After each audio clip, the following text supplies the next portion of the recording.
अस्सलामुअलैकुम सामीन, यकुम ज़ी-क़ाइदा है, 2 जून है। सोशल इंडिया न्यूज़ में आपका खैर मक़दम है। ख़बर का उन्वान है, सिपाही को मार डाला।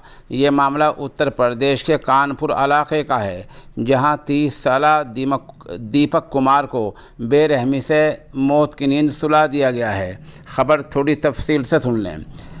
कानपुर के बिल्हौर थाने में तैनात सिपाही को गुज़िश्ता देर रात गर्दन काट कर बेरहमी से कत्ल कर दिया गया है।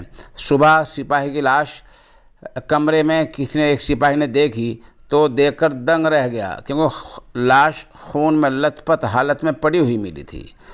जानकारी मिलते ही बिल्हौर थाने के इंचार्ज एसपी आउटर और सीओ बिल्हौर भी मौके पर जांच करने पहुंचे हैं।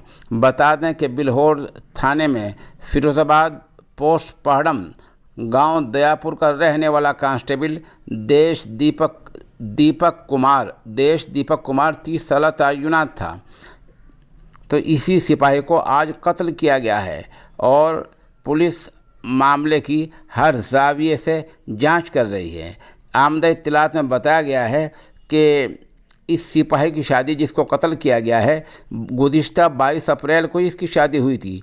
कुछ दिन पहले ही शादी की छुट्टी पूरी करके ये ड्यूटी पर लौटा था।